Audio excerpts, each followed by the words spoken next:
இந்திய பிரதமர் அவர்கள் இலங்கைக்கு செல்வது இங்கு தமிழகத்தில் வழமையாக கண்டனத்துக்குள்ளதாயிருக்கிறது. இங்கு மீனவர்கள் பிரச்சனை, பல்வேறு பிரச்சனை, ஈழத்தமிழர்களுடைய புனரமைப்பு பிரச்சனை போன்ற எந்த பிரச்சனையிலும் எந்தவித மாற்றமும் நடைபெறவில்லை. அது மட்டுமல்லாமல் இலங்கை அரசு தருகின்ற பதில்களும் மிக ஒரு நம்பிக்கைக்குரியதாக இல்லாத சூழ்நிலையில் பிரதமர் மோடி அங்கு செல்வது என்பது என்ன மாதிரியான பேச்சுவார்த்தைக்கு, என்ன விதமான விவகாரத்துக்காக செல்கிறார், இதில் எந்தவித தமிழர் நலன் அக்கறையும் கிடையாது என்பது போன்ற விமர்சனங்கள் வந்து கொண்டிருக்கின்றன. அதுவும் குறிப்பாக மதிமுக, விடுதலை சிறுத்தைகள் போன்ற கட்சிகள் ஒரு 2 தினங்களுக்கு முன்தான் இலங்கை பிரதமர் ரணில் விக்ரமசிங்கே அவர்கள் மீனவர்கள் எல்லை தாண்டி வந்தால் சுடுவது என்பது இயல்பான விஷயம்தான், அவர்கள் எல்லை தாண்டி வரும் பட்சத்தில் அவர்கள் சுட்டுக் கொள்ளத்தான் செய்வோம் என்று அந்த பிரதமர் பகிரங்கமாக அறிவித்திருக்கிறார். ஆக இப்படி ஒரு சூழல், அதாவது இந்திய பிரஜையான தமிழக மீனவர்களை சுட்டுக் கொள்வோம் என்று சொன்ன அந்த இலங்கை பிரதமருக்கு சிறு கண்டனம் கூட தெரிவிக்காத பிரதமர் அவர்கள் இந்த பயணத்துக்கு தயாராகிவிட்டாரா என்பது மதிமுக மற்றும் இங்கு உள்ள தமிழ் அமைப்புகளினுடைய கோரிக்கையாக, குரலாக, கண்டனமாக பதிவாகியுள்ளது. ஆனால் அதே சமயம் பாஜக இதற்கு பதிலளிக்கும் வகையில் இதுபோன்ற எந்த ஒரு முயற்சியும் எடுக்காமல் தமிழர்களுக்கு எந்தவித மாற்றத்தை ஏற்படுத்துவது, இது போன்ற பேச்சுவார்த்தைகள் மூலமாக அதிபருடன் பிரதமர்கள் பேச்சுவார்த்தை மூலமாக மட்டும்தான் இந்த மாற்றத்தை நாம் ஏற்படுத்த முடியும். அதுவும் 1/4 நூற்றாண்டுக்கு பிறகு இந்திய பிரதமர் ஒருவர் இலங்கைக்கு செல்கிறார் என்பது மிகவும் குறிப்பிடத்தக்கது. ஆக இந்த பயணத்தை வைத்து நீங்கள் விமர்சனம் செய்யாதீர்கள், அரசியல் செய்யாதீர்கள் என்பது பாஜகவினுடைய மறுகுரலாக இருக்கிறது. இந்த பயணத்தை நாம் எவ்வாறு பார்க்க வேண்டும், இதனால் தமிழர்கள் வாழ்வில் என்ன மறுவாழ்வு ஏற்படும் என்பது குறித்தெல்லாம் விரிவாக பேச இருக்கிறது இந்த விவாத அரங்கம். இந்த விவாதத்தில் கலந்து கொண்டு தங்களது கருத்துக்களை எடுத்துரைப்பதற்காக மூத்த பத்திரிகையாளர் ராதாகிருஷ்ணன் அவர்கள் நமது அரங்கிற்கு வந்திருக்கிறார்கள். மறுமலர்ச்சி திராவிட முன்னேற்ற கழகத்தினுடைய தொழிற்சங்க தலைவரும் வழக்கறிஞரும் ஆகிய அந்திரிதாஸ் அவர்கள் இது குறித்து அவர் தரப்பு கருத்துக்களை எடுத்துரைக்க இருக்கிறார். பாரதிய ஜனதா கட்சியினுடைய முக்கிய பிரமுகர் கோபிகிருஷ்ணன் அவர்கள் பாரதிய ஜனதா தரப்பு கருத்துக்களை எடுத்துரைக்க உள்ளார். தமுமுகவினுடைய முக்கிய தலைவர் பேராசிரியர் ஹாஜா கனி அவர்கள் இந்த பிரச்சனையில் அவர் சார்ந்த இயக்கம் சார்ந்த கருத்துக்களை நம்மிடம் முன்வைக்க இருக்கிறார். இவர்களுடன் இணைந்துதான் இன்றைய விவாத அரங்கம் பயணிக்க இருக்கிறது. சார் அந்திராஜ் சார், உங்களிடந்தே ஆரம்பிக்கிறேன். இன்னைக்கு தமிழிசை மேடம் ஒரு பேட்டி கொடுத்திருப்பாங்க, நீங்க பார்த்திருப்பீங்கன்னு நினைக்கிறேன். இந்த பயணம் மூலமாக தான் தமிழர்கள் வாழ்வில் மிகப்பெரிய ஒரு மாற்றம் வரப்போகுது, மோடி அவர்களால் அது சாத்தியம் அப்படின்னு சொல்றாரு. அது சொல்லிட்டு அவங்க சொல்றாங்க, இந்த மதிமுக விடுதலை சிறுத்தைகள்லாம் ஈழ பிரச்சனை வைத்து அரசியல் நடத்துவதை இதோடு நிறுத்திக் கொள்ளுங்கள் அப்படின்னு சொல்லியிருக்காங்க. இதுக்கு மட்டும் நீங்க என்ன பதில் சொல்றீங்க? அதாவது கொதிக்கின்ற நெஞ்சத்தோடு குமரி எழும் கண்ணீரோடு வதைக்கின்ற முள்வேலிக்குள்ளே போய் கிட்டத்தட்ட 6 வருடம் ஆகிவிட்டது. ஏறக்குறைய எல்லா பிரச்சனைகளையும் யூ-டர்ன் சர்க்கார் என்பதை போலதான் இந்த பிஜேபி அரசாங்கம் இருந்து கொண்டிருக்கிறது. இதுவரையிலே ஐநாவிலே நடைபெற்ற அந்த அறிக்கை தீர்மானங்கள் எல்லாம் பொதுவாக மார்ச் மாதத்திலே இறுதியாக வரும். ஆனால் இந்த ஆட்சி மாற்றம் நடந்த பிறகு அடிப்படை மாறவில்லை என்பதற்கு ஒரே உதாரணம், ஆட்சி மாற்றம் நடந்த பிறகு வெளியுறவுத்துறை செயலாளராக அமைச்சராக இருக்கின்ற மங்கள சமரவீர அவர்கள் முதலாக வந்தது இந்தியாவிற்குத்தான். என்ன காரணம் என்று சொன்னால், இந்த விசாரணை அறிக்கையை தள்ளி வைக்க வேண்டும் என்பதுதான் அவருடைய ஒற்றை அஜெண்டா. அவர்கள் வந்தவுடனே 2 நாட்களுக்குள்ளாக அந்த அறிக்கை செப்டம்பர் மாதம் தள்ளி வைக்கப்பட்டது என்று செய்தி வந்திருக்கிறது. ஒரு 4 நாட்களுக்கு முன்னால் ஒரு தொலைக்காட்சியிலே ரணில் விக்ரமசிங்கே பிரதமர்கள் பேட்டி கொடுக்கும் பொழுது ஒன்றை சொன்னார்கள். ஒரு மக்களால் தேர்வு செய்யப்பட்ட ஒரு முதல்வரை, விக்னேஸ்வரன் அவர்களை, இன்றைக்கு பொய்யர், அவரை நான் சந்திக்க மாட்டேன், பொய்யர் என்று சொல்கிறார். அது கண்டிக்கத்தக்கது. அவர் பொய்யரா என்பதை விவாதத்துக்குரிய கேள்வி. அவர்கள் சொல்லட்டும் எந்த விதத்திலே பொய்யர் என்று.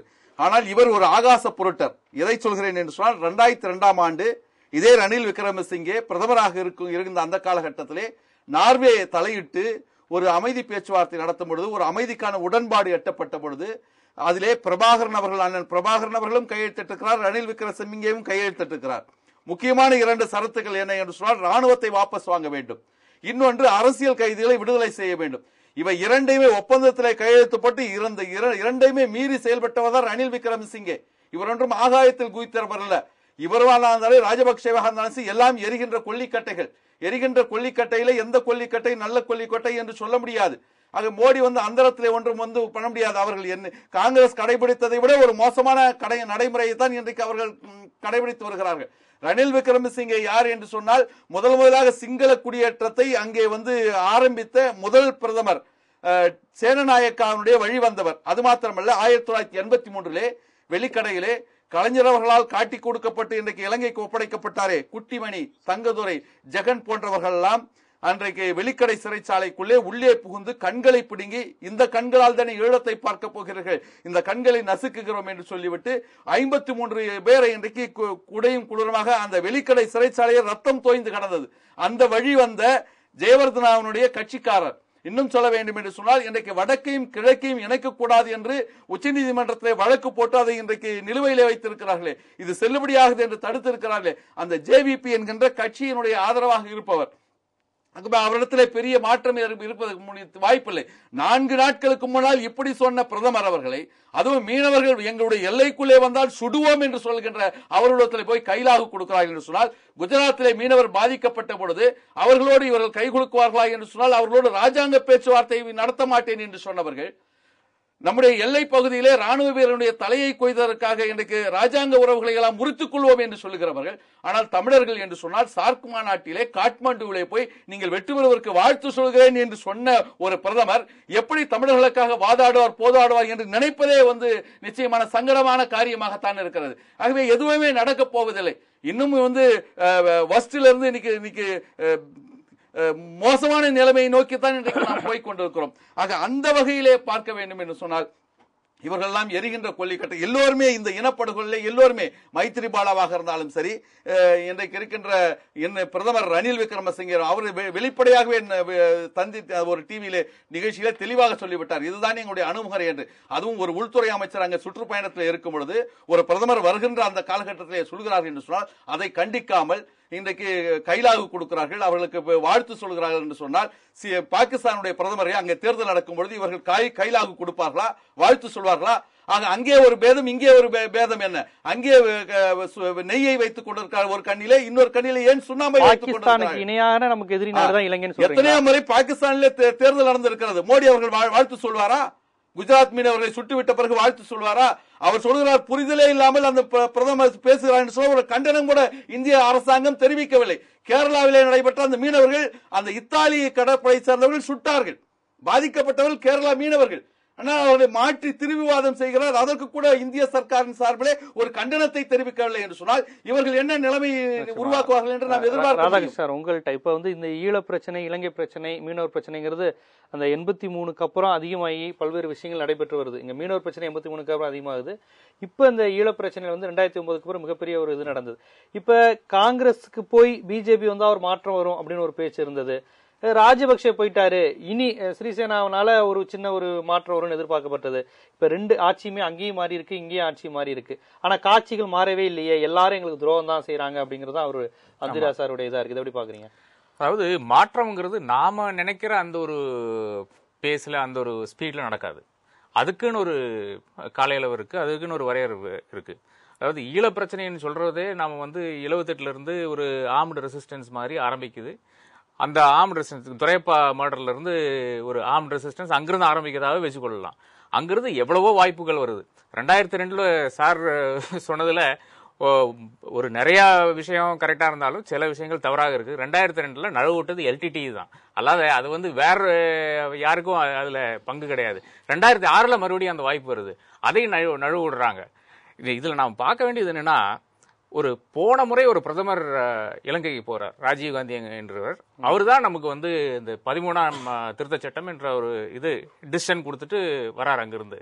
இந்த முறை ஒரு பிரதமர் போகிறாரு, இவர் எதை கொண்டு வர்றார்? அந்த அட்லீஸ்ட், அதாவது 13ஆம் திருத்த சட்டத்தை பத்தி நமக்கு எவ்வளவோ மாறுபாடான கருத்து இருக்கலாம், எவ்வளவோ பிரச்சனைகள் அதுக்குள்ள இருக்கலாம், எல்லாம் நான் ஒத்துக்கொள்கிறேன். அது ஒத்துக்கொண்டே இன்றைய சூழ்நிலையில் இந்த ஒரே ஒரு சரத்து மட்டும்தான், அதாவது அவங்க எக்ரி பண்ணியிருக்கிற சரத்து, அதாவது அவங்களுடைய கான்ஸ்டிடியூஷன்ல இருக்கிற ஒரு சரத்தா இருந்தனால அது கூட இம்ப்ளிமெண்ட் பண்ண ஒரு மோடி அரசாங்கத்துக்கு ஏன் முடியவில்லை என்ற ஒரு பிரச்சனை வருது. இந்த பிரச்சனையை பத்தி இது மட்டும் விவாதிக்கவே இல்லை. இது ஒரு பக்கம் இருக்க, இனி அடுத்து மீனவர் பிரச்சனை என்று சொல்கிறார்களே, இது ஏன் ரணில் சொல்றாரு என்றது கூட அது கூட நாம போய் பார்க்க வேண்டும். இது ராஜபக்சே ரெஜிம் கிடையாது, ரணில் இன்னும் கொஞ்சம் சாஃப்டானவர் அப்படின்னு ஒரு வாதம் முன்னிறுத்தி டெல்லியில எல்லாம் பேசப்படுது. ஆனா ரணில் ஏன் சொல்றாரு? 2 விதமான பிரச்சனைகள் வருது அதுல. அது ஒண்ணு, வை ஹி செட் இட்னு பார்க்கும்போது, இன்னும் 2 மாசத்துல அங்க பாராளுமன்ற தேர்தல் நடக்கும் போது, இப்போது யூஎன்பி மைனாரிட்டியில் இருக்குது பார்லிமெண்ட்ல. இந்தியா as far as அங்க சின்னலீஸ் தான் மெஜாரிட்டி ஓட்டர்ஸ். அந்த சின்னலீஸ் ஓட்டர்ஸ் மத்தியில இந்தியா ஒரு வில்லன் தான் என்னைக்குமே. ஏன்னா தமிழ் பிரச்சனையை முன்னிறுத்தி தமிழர் அமைப்புகளுக்கு, மிலிட்டன்ட் அமைப்புகளுக்கு நாம எப்பவுமே அந்த ஆயுதம் இன்னமும் தமிழர்கள் சார்பான நாடா தான் இந்தியாவை அவங்க பாக்குறாங்க. ஆமா, இப்பவுமே as far as அது ஒரு சின்ஹலீஸை பொறுத்த மட்டும் இந்தியா வந்து தமிழனுக்கு மட்டும்தான் ஏதாச்சும் நல்லது செய்வான், நம்மளுக்கு ஒன்றும் செய்ய போறது இல்லைங்கிறது தானே சின்னலீஸுடைய இது நோட்டமே. அதுல இப்ப பிரச்சனை என்ன ஆகுதுன்னா, மோடி இந்த இந்தியாவை பிரதிநிதித்து அங்க போய் நிக்க போறாரு. தேர்தலுக்கு ஏறத்தாழ ஒரு 2 மாசம் முன்னாடி போய் நிக்க போறாரு. இதுல வந்து இப்ப என்ன ஒரு சலுகை கொடுத்தாலும் அது வந்து இப்ப இருக்கிற அந்த செட்டப்புக்கு, அதாவது மைத்ரிபாலா இந்த யூஎன்பி செட்டப்புக்கு அதுக்கு எதிராக தான் போகும். இனி இதுல அடுத்த இன்னொரு பிரச்சனை என்ன வருதுன்னா, ராஜபக்சே ஒரு 4 நாள் முன்னாடி தான் சொல்லியிருக்காரு, நான் தான் சரியான SLF, ஸ்ரீலங்கா ஃப்ரீடம் பார்ட்டிங்கிறது நான் தான், என்னோட இருக்கிறவங்க தான் நிஜமான ஸ்ரீலங்கன் ஃப்ரீடம் பார்ட்டி. அதாவது நாம வந்து அடுத்த பாராளுமன்ற தேர்தலில் இதை நம்ம காமிக்க வேண்டும், நம்ம வந்து பெரும்பான்மையை பெற வேண்டும் என்ற ஒரு கருத்தை வச்சிருக்காரு. இப்போ இது வந்து ஸ்ரீலங்கன் ஃப்ரீடம் பார்ட்டி உடையறக்க ஒரு சந்தர்ப்பம் இங்க வந்திருக்கிறது. அது ஏன் நடக்க போகுதுன்னா, மோடி அங்க போய் நிக்கிறாருன்னு தான். இது வந்து ஃபர்ஸ்ட் இப்ப அங்க இருக்கிற தமிழர்கள் என்ன நினைக்கிறாங்கன்னா, டிஎன்ஏ போன்ற அமைப்புகள், அதாவது நான் இன்னும் பகிரங்கமாக சொல்ல போனா, டிஎன்ஏ வந்து மைத்ரிபால சிறிசேனா சப்போர்ட் பண்ணி அவர் ஜெயிக்கிறாரு இந்த முறை. அது ஒரு கன்சிடர்டு டிசிஷன், அது ஒரு நல்ல டிசிஷன் தான் நான் சொல்லுவேன். ஏன்னா ஃபர்ஸ்ட் என்ன பிரச்சனைனா, ஃபர்ஸ்ட் ராஜபக்சே ஆகட்டும். ராஜபக்சே இந்த வாட்டி மட்டும் வந்திருந்தாருன்னா தமிழருக்கு இந்த வாழ்நாள்ல, நம்ம வாழ்நாள்ல டெபினட்டா ஒரு தீர்மானம், ஒரு அரசியல் ரீதியான ஒரு தீர்மானம் கிடைக்கும். சிறிசேனா கிவ்ஸ் an opportunity, ஒரு சான்ஸ் வருதுங்கிறாரு. ஃபர்ஸ்ட் வந்து அந்த பிரசிடென்ட் இருக்கிற பவர் கொடுக்கணும். பிரசிடென்ட் அங்க வந்து தெய்வம், அதாவது அவர் மேல கேஸ் போட முடியாது கோர்ட்ல. அது அந்த டென்யூர் முடிஞ்ச அப்புறம் கூட கேஸ் போட முடியாது. இன்னைக்கு ராஜபக்சே மேல இருக்கிறதுல பெரிய பிரச்சனை என்னன்னா, அவர் மேல கேஸே போட முடியாது. அவர் என்ன வேணா பண்ணலாம். ஒரு சர்வாதிகாரி, 6 வருஷம் ஒரு சர்வாதிகாரி அந்த நாட்டை ஆள போறாரு. அவர் சீஃப் ஜஸ்டிஸ் மாட்டலாம், இண்டிபெண்டன்ட் கமிஷன்ஸ் மாட்டலாம், பிரதமரை மாட்டலாம், யார வேணா மாட்டலாம். அந்த அதிகாரத்தை ஃபர்ஸ்ட் குறைச்சாலே, பார்லிமெண்டரி டெமோக்ரஸி வந்தாலே நிறைய பிரச்சனைகளுக்கு அங்க தீர்வு வரும். தமிழர் பிரச்சனைக்கு தீர்வு வரும்னு சொல்ல, தமிழர் பிரச்சனைக்கு எங்க தீர்வு வரும்னா, ராஜீவ்காந்தி என்ற ஒருத்தர் கொடுத்துட்டு போயிருக்காரு, நீங்க ஃபர்ஸ்ட் அதை இம்ப்ளிமெண்ட் பண்ண பாருங்க. அதுக்கான ஒரு அரசாங்கம் இங்க வந்து இருக்குது. ராஜபக்சே கூட தானே சொன்னாரு, இம்ப்ளிமெண்ட் பண்ணுவேங்கிறாரு, 13+ கொடுப்பேனாரு. எல்லாமே அவங்க சொல்லிட்டு தானே இருக்கிறாங்க. அதெல்லாம் ஒத்துக்கூடிய விஷயம் தான். இப்போ வந்து பிரதமர் ராஜீவ்காந்தி ஒரு இது வச்சுட்டு போனாரு, அது வந்து முதல்ல இம்ப்ளிமெண்ட் பண்ண நினைச்சாங்க, அது ஒரு ரீதி வர போச்சு. அப்புறம் தான் சுப்ரீம் கோர்ட்டுக்கு போது 2006 அது வந்து சுப்ரீம் கோர்ட் நார்த் ஈஸ்ட் மர்ஜரை வந்து முடியாதுன்னு சொல்லி அது அப்படி ஒரு தீர்ப்பை வந்து ராஜபக்சே கொண்டு வர்றாரு. அதுக்கப்புறம் நாம என்ன சிந்திக்க வேணும்னா, மோடி ஒரு பவர்ஃபுல் பிரைம் மினிஸ்டர். இதுதான் ரொம்ப காலத்துக்கு அப்புறம் ஃபர்ஸ்ட் ஒரு தனிப்பெரும்பான்மையில ஒரு டெஃபினட்டா இல்ல. மோடி வந்து போகும்போது 13ஆம் திருத்த சட்டத்தை பத்தி ஏன் பேச மாட்டேங்கிறார், அதை பத்தி ஒரு லைன் கூட எங்கேயுமே கிடையாது. என்ன பண்ண போறாருன்னா, இப்போ ஒரு பிரதமர் போனாரு வந்தாருன்னு வச்சுங்களேன், 1987 போனாரு. அதுக்கப்புறம் ஒரு external affairs minister SM Krishna, அதை மிச்சம் இருக்கிறதெல்லாம் விட்டு அந்த காலையிலாம் விட்டுலாம். SM கிருஷ்ணா போறாரு, 3600 கோடிக்கான தமிழருக்கு 50,000 ஹவுசஸ் உடைய ஸ்கீம் இனாகிரேட் பண்றாரு. சுஷ்மா ஸ்வராஜ் லீடர் ஆஃப் ஆப்போசிஷனா இருக்கும்போது, இவனத்தை வெளியுறவுத்துறை அமைச்சர், அவங்க போறாங்க, $180 மில்லியன் ரயில்வே லைன்ஸ் இனாகிரேட் பண்றாரு. மோடி இப்ப போய் என்ன பண்ண போறாருன்னா, ஒரு அந்த 50,000 வீடுல ஒரு சொச்சம் வீடு கொஞ்சம் கொடுக்க போறாராமா. அதே மாதிரி ஒரு ஸ்கீம்னு பார்த்தா ஒண்ணுமே கிடையாது. ஒரு தமிழருக்கு ஒரு ஏதாச்சும் ஒரு தீர்வுன்னு பார்த்தா அது உண்மை கிடையாது. அந்த சீபா என்ற காம்ப்ரிஹென்சிவ் எக்கனாமிக் பார்ட்னர்ஷிப் எக்ரிமெண்ட் ஒரு எக்ரிமெண்ட் ரொம்ப நாள் 2002 இருந்து அது நெகோசியேஷன்ல இருக்கு. அது வருமானு பார்த்தா அது ஒண்ணுமே கிடையாது. இது வந்து டெல்லியில் உள்ள அரசின் கையாள முடியாதனாலதான் அவங்களுக்கு வந்து அவங்க ஒரு தாட்டே கிடையாது. இதுல முக்கியமா என்ன நாம பார்க்கணும்னா, இந்த ஃபாரின் பாலிசி என்ற இது இருக்குல்ல, அது வந்து அதிகாரிகள் மட்டும்தான் அவங்க என்ன சொல்றாங்களோ அதை அப்படியே மோடி இப்ப இம்ப்ளிமெண்ட் பண்ணிட்டு இருக்காரு. அது ஒரு மாற்று கருத்துக்கே இடம் கிடையாது என்ற ஒரு பாணி வந்துருது. இது ஒரு சின்ன ஒரு பேரலல் கொடுக்கணும்னு நான் சொல்றேன். இப்போ வந்து போலீசிங் எடுத்துங்களேன், லா அண்ட் ஆர்டர்ல ஒரு பிரச்சனை வந்ததுன்னா அது போலீஸ் மட்டும் கையாளுறது கிடையாது. அரசியல்வாதி இன்னொரு இன்புட்டும் வாங்கி தான் அதுல வந்து என்ன அணுகுமுறைன்னு பாக்குறாரு. அட்மினிஸ்ட்ரேஷன் அதே மாதிரி IAS காரங்க மட்டும் கையில கிடையாது, அதுலயும் ஒரு பாலிட்டிஷியனுக்கு வேற இன்புட்ஸ் எல்லாம் வருது. ஆனா ஃபாரின் பாலிசின்னு வரும்போது இது அதிகாரிகள் மட்டும் சொல்றதுதான் மோடி கேட்டு இருக்காரு. அதனாலதான் இன்னைக்கு தமிழன் வாழ்வில் பாதிப்பு வருது, ஒரு அரசியல் தீர்வு நீண்டு கொண்டே போறது என்றுதான் என்னுடைய கருத்து. அதாவது இப்ப சார் சொல்லும் போது கூட சொன்னார், காங்கிரஸ் அரசினுடைய தொடர்ச்சி இன்னும் அதோட மோசமா தான் தமிழர் பிரச்சனையை மோடி அரசு பாக்குது அப்படின்னு.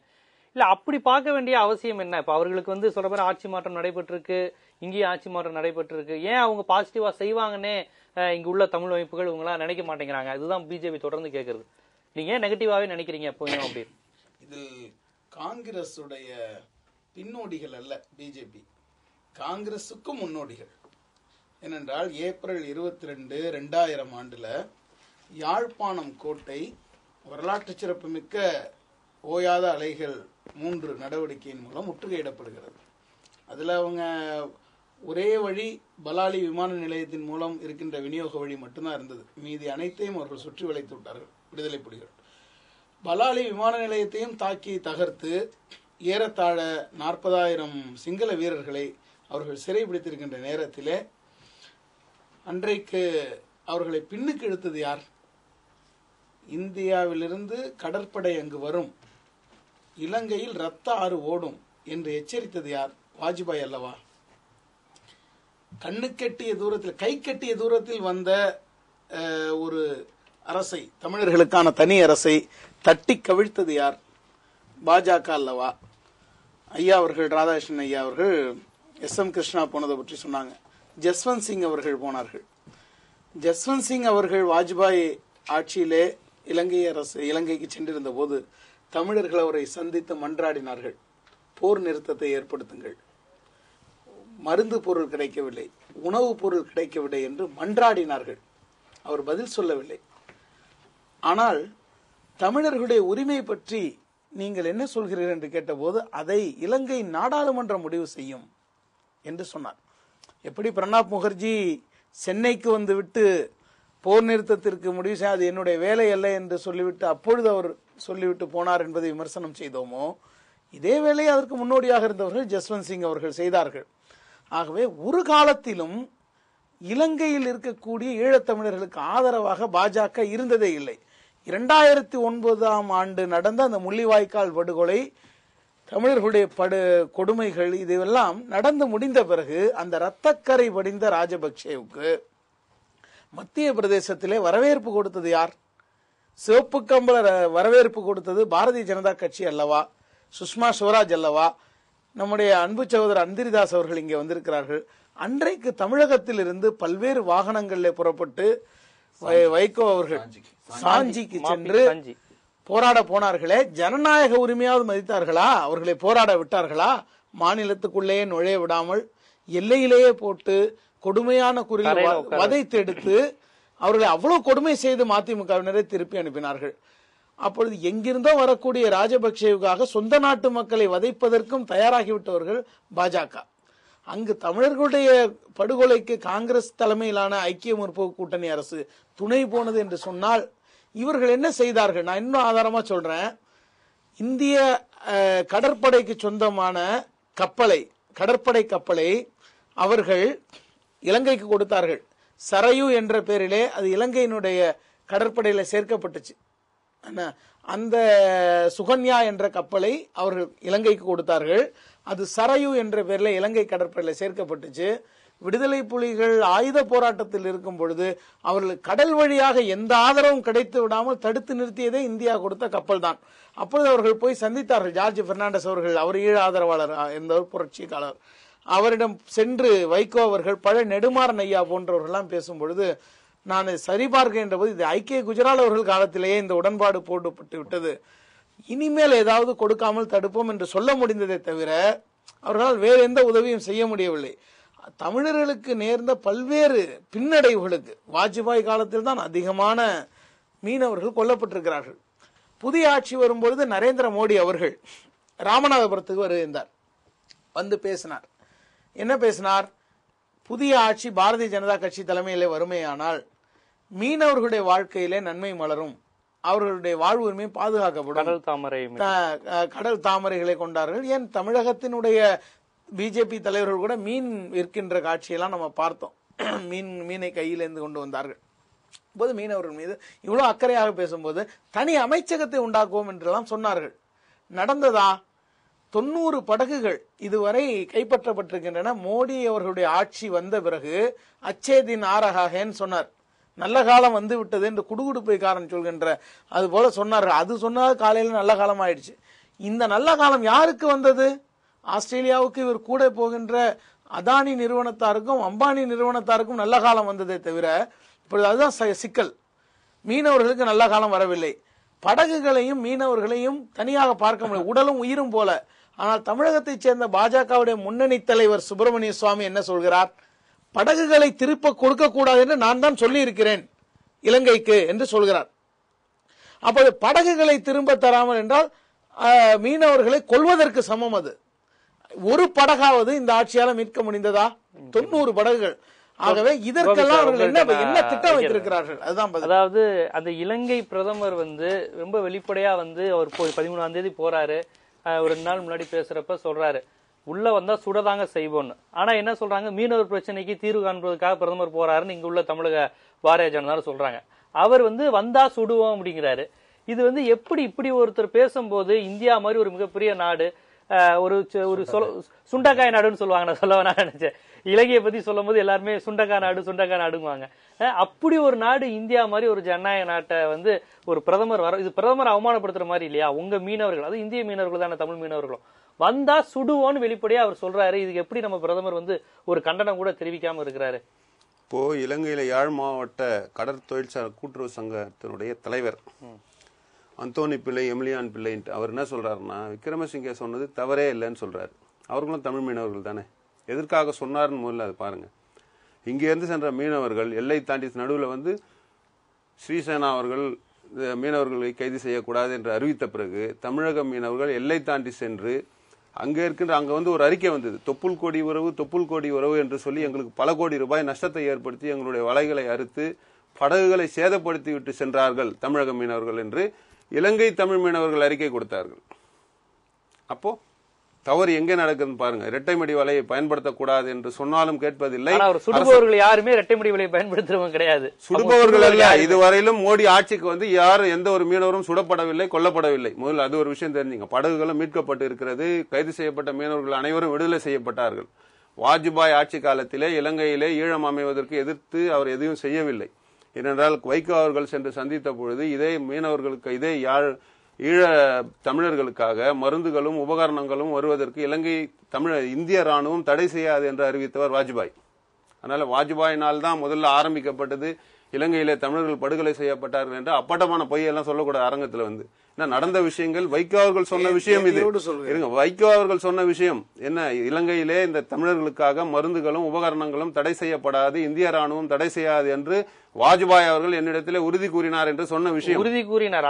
உறுதி கூறினபடி நடந்த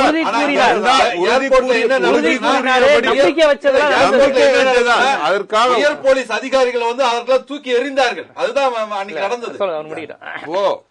ஒரு விஷயம் தெரிஞ்சுங்க, ஒரு பிரதமர் போறாருன்னா எல்லாத்தையும் இங்க 13ஆவது சட்ட திருத்தம் இன்றைய தினம் சம்பந்தன் அவர்கள் சொல்லி இருக்கிறார். பிரதமர் வருகையை நாங்கள் ஆவலுடன் எதிர்பார்த்து கொண்டிருக்கிறோம். இலங்கை தமிழர்களுக்கு நல்லது நடக்கும், இந்திய மீனவர்களுக்கும் நல்லது நடக்கும். நாம் ராஜபக்ஷ அவர்களுக்கு வாழ்த்து சொன்னார், அது மிகப்பெரிய குற்றம் அல்ல, குற்றம்னு போய் இவங்க சொல்றாங்க. இந்தியாவுக்கு மோடி அவர்கள் சொன்னார், கிரிக்கெட் இலங்கை அணியையும் சொன்னார், பாகிஸ்தான் அணியை நீங்கள் வெற்றி பெறுங்கள், உலக கோப்பை நடைபெற்றுக் கொண்டு வெற்றி பெறுங்கள் சொல்றது ஒரு கட்டசி. அது யாருக்கு சொல்ல, எதிரில் பார்த்தால் தான் சொல்ல முடியும், எதிரில் பார்த்தா சந்தித்தா சொன்னார். இதுல என்னங்க இருக்கு? சொல்றதெல்லாம் குற்றமாக நீங்க எல்லாத்தையும் குற்றமாக கொண்டு போகாதீங்க. 28 வருடத்திற்கு பிறகு ஒரு பிரதமர் இலங்கையில் பாராளுமன்றத்தில் உரையாற்ற போகிறார். சும்மா போயிட்டு பார்த்துட்டு அவங்க கிட்ட டீ சாப்பிட்டு வர்றதுக்கு போல. இந்தியாவினுடைய நிலைநிறுத்தப்படும், தலைகீழாகதில்லை, உங்களுடைய வியாபாரம் படுத்து விட்டது, அவ்வளவுதான். தமிழக வியாபாரம் உங்களுக்கு படுத்து போச்சு. இலங்கை தமிழ் மீனவர்கள் சொல்றாங்க, அப்ப டக்ளஸ் தேவானந்தா கூட தமிழர் தான் ஏத்துக்க முடியுமா? கருணாநிதி தமிழர் தான் ஏத்துக்க முடியுமா? இலங்கை மீனவர்கள் சாகடிக்கப்படவில்லை,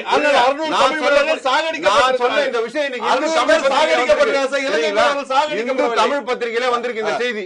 நான் சொல்ற விஷயம் அந்த செய்தி யுஎன் அரசியல் ஆலோசகர், அரசியல் பிரிவு செயலாளர் என்ன சொல்லிருக்காரு? இந்தியன் எக்ஸ்பிரஸ்ல 4ஆம் தேதி வந்திருக்கு. என்ன சொல்லியிருக்காரு? இதுவரை ரிலேட்டிங் டு லேண்ட், காணாமல் போனவர்கள் பற்றி, ஏற்கனவே காணாமல் போயிருக்கிறார்கள் அவர்களை பற்றி, இப்பொழுது சிறைச்சாலையிலே முறைகேடாக வைக்க அவர்களை பற்றி நான் சொல்லி இருக்கிறேன் என்று இப்பொழுது 4 நாட்களுக்கு முன்னால் யுஎன் அரசியல் பிரிவு செயலாளர் இந்தியன் எக்ஸ்பிரஸ்ல வந்திருக்கிறது. அதுக்கு என்ன சொல்றாங்க இவங்க?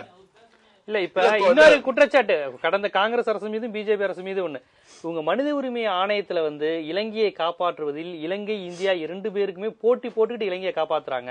இப்ப இவங்க தமிழர்களுக்கான அதிகாரங்களை அறிவித்தது கூட, அந்த இலங்கை அதிபர்களை அறிவித்தது கூட இப்ப நடக்க போற விசாரணையில இலங்கையை வந்து ரொம்ப ஒரு பியூரிஃபைடா காமிக்கணுக்காக நடக்கப்பட்ட விஷயம் அப்படிங்கிறது தொடர்ந்து சொல்றாங்க. இதை எப்படி பாக்குறீங்க? இது எப்படி ஒன்னா பாத்துக்கலாம் சார். அதாவது ஒரே ஒரு விஷயம், குற்றம் சொல்வது, மோடி எது செஞ்சாலும் குற்றம் சொல்வதுன்னு ஒரு கூட்டம் இருக்கு. அவர் என்ன பண்ணாலும் விசாரணை குழுவை இந்தியாவுக்குள்ள விட மாட்டேன்னு சொன்னாங்க. அதாவது குற்றம் என்பது நீங்க வந்து நடைபெற்ற பிறகு சொல்லணும். இந்த விஷயங்கள் நீங்க எல்லாம் பண்ணிருக்கீங்க, பண்றதுக்கு முன்னாலேயே மன்மோகன் சிங் பண்ண குற்றங்களை எல்லாம் இதுவரைலாம் யாரும் பேசல.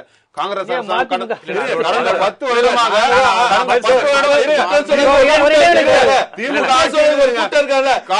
இந்தியாவுடைய ஜாடிக்கத்தை மூடி மோடி நாங்க அதுக்கப்புறம் நான் பேசுறதுக்கு அப்புறம் காங்கிரஸ் அரசாங்கம் இருந்தது, இங்க திமுக அரசாங்கம் இருந்தது. பல லட்சம் பேர் படுகொலை செய்யப்பட்டார்கள். என்ன பண்ணிட்டு இருந்தாங்க? என்ன கத்துனாங்க? எங்க போய் நீங்க ஆர்ப்பாட்டம் பண்ணீங்க? என்ன பண்ணீங்க? எல்லாம் முடிந்த பிறகு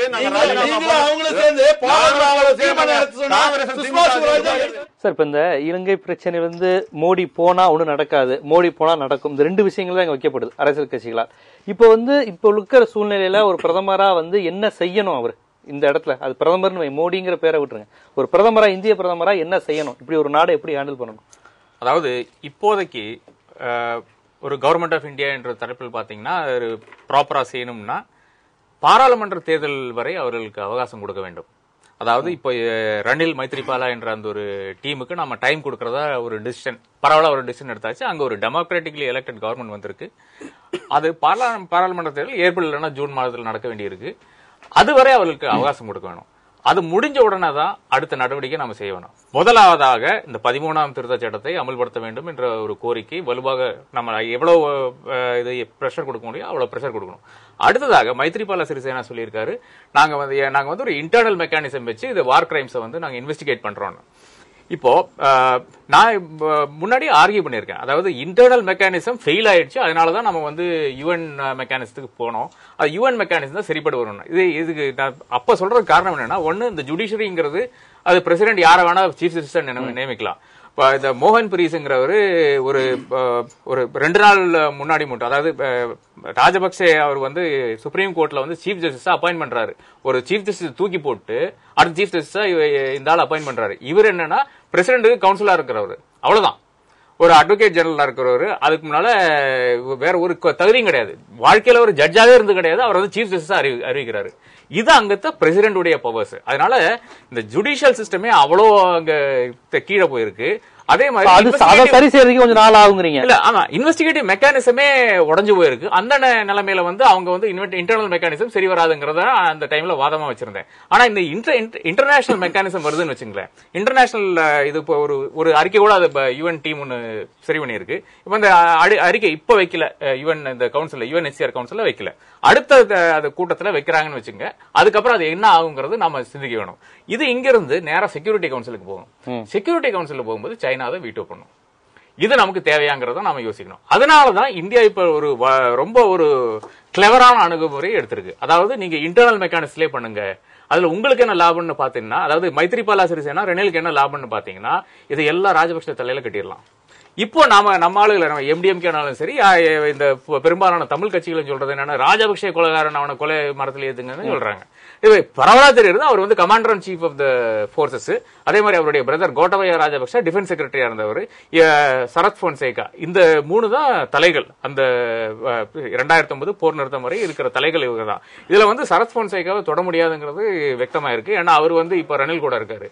ஆனா இந்த ரெஸ்பான்சிபிலிட்டி பிக்ஸ் பண்றது இப்போ ரொம்ப ஈஸியா போச்சுன்னு நான் வாதாடுவேன். ஏன்னா இட் இஸ் ஆல்சோ மைத்ரிபால சிறிசேனாவுக்கும் ரணிலுக்கும் இருக்கிற ஒரு அவசியமே என்னன்னா, இந்த ராஜபக்சே எப்படியாவது களத்துல இருந்து நீக்கணுங்கிறது தான். அது ராஜபக்சே எத்தனை நாள் அந்த களத்துல இருக்காரோ அத்தனை நாள் வரை இவங்களுக்கு பிரச்சனை தான் வச்சுங்களேன். சோ ஏன்னா அரசியல் ரீதியாக பாத்தீங்கன்னா அது எஸ்எல்எஃப் உடைக்க ராஜபக்சே இப்பவே பண்ணிட்டு இருக்காரு, அதுக்கான நீக்கங்கள் பண்ணிட்டு இருக்காரு. சோ ராஜபக்சே நீக்கிறதுக்காக இது ஒரு சூழ்நிலையாக அமையும். அதனால இன்டர்னல் என்கொயரிங்கிறது தான் நம்ம சப்போர்ட் பண்ணணும். ஏன்னா இன்டர்னல் என்கொயரியில வர்ற தீர்ப்புகள் தான் அதனுடைய ரெக்கமெண்டேஷன். அந்த இன்டர்னல் என்கொயரியில மாற்றுறது ராஜபக்சே மட்டும் இல்ல, இவங்களும் ரணில் விக்ரமசிங்கே, இவங்க சிறிசேனா, ஏன்னா அவர் வந்து ராஜபக்சே தானே இருந்தாரு, அந்த பாதுகாப்பு அமைச்சரா இருந்தாரு. அதனால இந்த அந்த அவங்க கையிலேயே திருப்பி கொடுக்கறதுங்கிறது கண்டிப்பா ராஜபக்சே இவங்களை காப்பாத்துற விஷயங்கள்னால அது தமிழர்களுக்கு சாதமா அமையாதுங்கிறதான தமிழ் அமைப்புகள் தொடர்ந்து சொல்றாங்க. இல்ல அது வந்து இப்போ ஒரு கமாண்டர் இன் சீஃப் என்ற ஒரு பொசிஷன்ல இருந்து இப்போ 2-3 விஷயங்கள் வருது. அந்த ஒயிட் பிளாக் கேஸ் ஒன்று வருது. இது மாதிரி நமக்கு வந்து தெரிஞ்ச கேஸுக்கு நிறைய இருக்கு. முள்ளிவாய்க்கல்ல கடைசியில் அந்த முகாம் போட்ட இடம், அங்க வந்து அவங்க ஃபயர் பண்றாங்க, நிறைய பேரை கொண்டுறாங்க. ஒயிட் பிளாக் கேஸ்ல நடேசன் புலித்தேவன் எல்லாத்தையும் சுட்டுக் கொள்றாங்க. இந்த மாதிரி வெரி ஸ்பெசிபிக் இன்ஸ்டன்சஸ் இருக்கு. இதுக்கு வந்து சரத் போன்சேகாவை வச்சே நீங்க வந்து விட்னஸா எடுத்துட்டு you can nail Gotabaya Rajapaksa. இந்த மாதிரி ஸ்பெசிபிக் இன்ஸ்டன்சஸ் மட்டும்தான் நாம எடுக்க முடியுமே ஒழிய 19 வந்து மைத்ரிபாலாவையோ இல்ல ராஜபக்சையோ நம்ம கூண்டுக்குள்ள நிறுத்த முடியாது. ஒவ்வொரு இன்ஸ்டன்சஸ் இப்போ வந்து என்ன பண்ணிருக்காங்க, அந்த டிசப்பியரன்சஸ் உடைய இது அது மாதிரி வார் கிரைம்ஸுக்கான முதல் கட்ட பணிகள் நடந்து கொண்டிருக்கிறது. அங்க அது டிசப்பியரன்ஸுக்காக ஒரு 200 முகாம் கிட்ட போட்டிருக்காங்க. அதுல டீடைல்ஸ் ஆஃப் பீப்புள் யாராவது டிசப்பியர் ஆனா எங்க டிசப்பியர் ஆனான்னு இனி இந்த இன்வெஸ்டிகேஷன் பேஸ் பண்ணி தான் இனி அடுத்து நகர வேண்டும். அதனால ஸ்பெசிபிக் இன்ஸ்டன்சஸ் எடுத்து பாத்தீங்கன்னா டெபினெட்டாக ராஜபக்சே மாட்ட போறாரு. அதே மாதிரி அது வந்து இவங்களுக்கு வந்து சாதகமா அமைய போகுது. அதாவது தமிழனுக்கு இதுல நலம் வரும்னு நான் சொல்லல. நான் என்ன சொல்றேன், இதுல வந்து பெர்பெட்ரேட்டர்ஸ் ஒரு 15 பேர் ஒரு பெர்பெட்ரேட்டர்ஸ், ஒரு டாப் லைன் பெர்பெட்ரேட்டர்ஸ்னா அதுல ஒரு 9 இல்லைன்னா 10 பேர் டெபினெட்டா மாட்டதான் போறாங்க. இனி அதுக்கப்புறம் அடுத்த ஆட்சி வரும்ல. இது அதாவது தமிழ் அமைப்புகளும் இலங்கையில் இருக்கிற தமிழ் அமைப்புகளுக்கு இது புரியுது.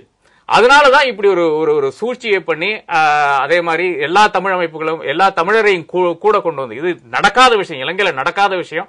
என்னன்னா மலை தமிழர்கள், அதுபோல ஈஸ்டர்ன் தமிழர்கள், நார்தன் தமிழர்கள், கொழும்பு தமிழர்கள் கொண்டு வந்து முஸ்லீம் தமிழர்களை கொண்டு வந்து ஒரே பிளாட்ஃபார்ம் நிறுத்தி எலெக்ஷன்ல அது சந்திக்கிறது நடக்காத விஷயம். இது பண்ணிருக்கிறது ஏன் பண்ணிருக்காங்கன்னா, அதாவது நம்ம வி கேனாட் எல்லா சிங்களரையும் ஒரே நேரத்தில் நம்ம சந்திக்க இயலாது, இது ஸ்ட்ராட்டஜியை தான் பண்ணணும்னு சொல்லிட்டு தமிழ் அமைப்புகள் பண்ணாரு. அது ரொம்ப யுக்தியா சிறிசேனா செய்வாரு அப்படிங்கிற மாதிரி சொல்றாரு.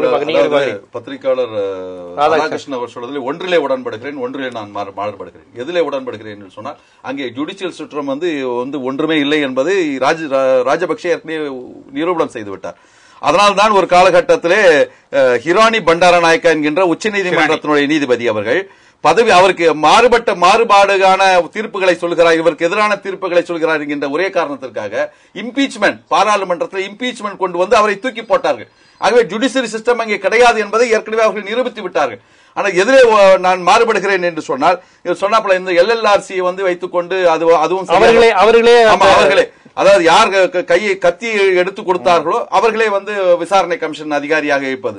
LLRC-ல இதில் 250 பரிந்துரைகளை கொடுத்திருக்கிறார்கள். அதிலே 91 பரிந்துரைகளை நாங்கள் நிறைவேற்ற முடியாது என்று ஏற்கனவே இருந்த ஒரு வெளியுறவுத்துறை செயலாளர் அவர்கள் தெளிவாக சொல்லிவிட்டார். 91 அவர்கள் நடத்திய LLRC-லேயே 91 பரிந்துரைகளை நடைமுறைப்படுத்த முடியாது என்று அவர்கள் சொல்லியிருக்கிறார்கள். ஆனால் ஏற்கனவே வந்து ஐநாவுடைய கமிட்டி, தர்ஷ்மன் கமிட்டி அறிக்கை கொடுத்திருக்கிறது, அது போர்க்குற்றம் என்று சொல்லி இருக்கிறது. அதுக்கு பிறகு இப்பொழுது விசாரணை கமிஷன், இன்வெஸ்டிகேஷன் கமிட்டி, மார்டி அட்டிசாரி, சிங்வியா, ஜஹாங்கீரினுடைய தலைமையிலே அதை பாஸ்போர்ட் நாங்கள் உள்ளே அனுமதிக்க மாட்டோம், விசா கொடுக்க மாட்டோம் என்று சொல்லிவிட்டார்கள். இந்தியா என்ன நிலை எடுத்தார்கள் என்று இதுவரை தெரியவில்லை, யாரும் வெளிப்படையாக சொல்லவில்லை. அந்த மார்டி அட்டிசாரி கமிட்டியை நாங்கள் வரவேற்கிறோம் இல்லையா என்று சொல்லவில்லை. தோழர் ஒன்று சொன்னார், அதாவது வெளியுறவுத்துறை அதிகாரிகள், சில அதிகாரிகள் வந்து இந்த வெளியுறவு கொள்கையை திசை மாற்றம் செய்திருக்கிறார்கள் என்பதை எனக்கு உடன்பாடு இருக்கிறது.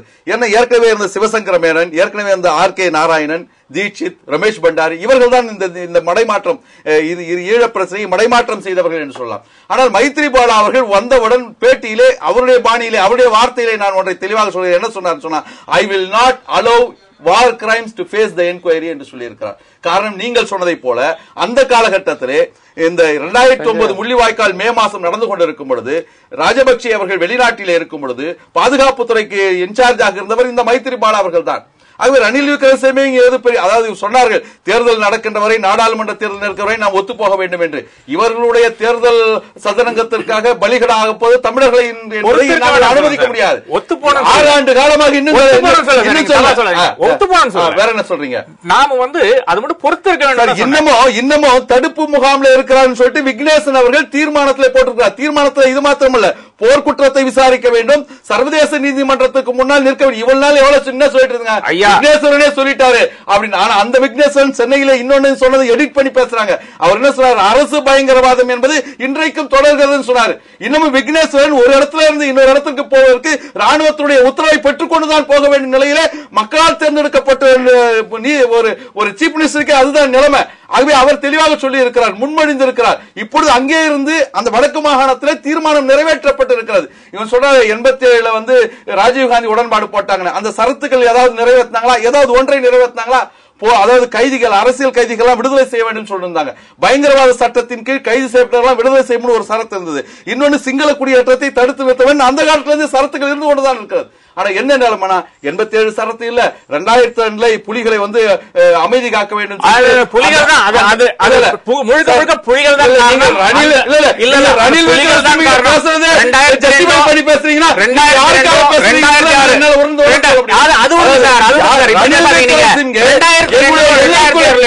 எல்லைக்குள்ளே வந்தால் நீங்கள் பேசுகிறீர்கள் என்று சொன்னால் பேசுகிறீர்கள் புலிகள் தான் என்றதுதான் என்னுடைய கருத்து. இன்னொன்னு, முள்வேலி முகாம்கள் இன்று இலங்கையில் கிடையாது, இந்தியாவில தான் இருக்குது. அது குறிப்பாக மண்டபத்தில் இருக்குது. இலங்கை தமிழருக்காக இவ்வளவு குரல் கொடுக்குறீங்களே, இவ்வளவு குரல் கொடுக்குறீங்களே, நீங்க இங்க இருக்கிற தமிழர்களுக்கு நீங்க என்ன பண்ணீங்க? இலங்கை தமிழருக்கு என்ன பண்ணீங்க? நீங்க தான் உங்க 4 MP என்ன பண்ணீங்க?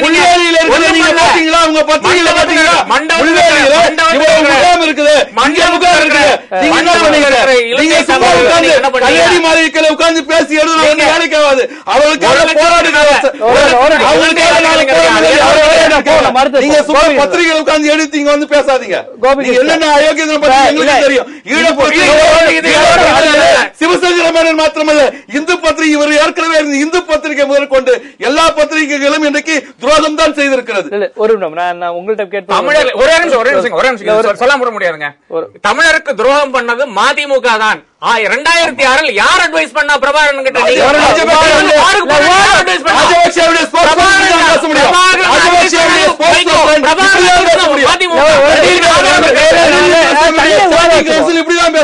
தனிவாதம் வச்சுக்கோ. நான் உங்கள்கிட்ட கேட்பது, இதே போன்று பாகிஸ்தான் அரசு நமது இந்திய பிரஜைகளை, அதாவது அந்த எல்லையில் உள்ளவர்களை உள்ளே அத்துமீறுகிறது. இந்த மாதிரி பிரச்சனை வரும்போது பாகிஸ்தானோடு இப்படி ஒரு சுமூக பேச்சுவார்த்தை இல்ல போக வேண்டும், அவர்களோட பேசிதான் தீர்க்க வேண்டும் அப்படிங்கிற மாதிரியான மனநிலையை பாரதிய ஜனதா எடுக்குமா? பாரதிய ஜனதா அரசு அப்படி ஒரு நடவடிக்கை எடுக்குமா? பாகிஸ்தான்ல இந்திய மக்கள் இன்னைக்கு வரும்போது, இந்தியா சுதந்திரம் அடையும் போது 3 கோடி, இன்னைக்கு இருப்பது சில ஆயிரம் பேர் தான் இருக்காங்க. அவங்களும் இந்தியாவுக்கு வருவதற்கு தயாரா இருக்காங்க. விட்டா போதும், நாங்க ஓடி வந்துடுறோன்றாங்க.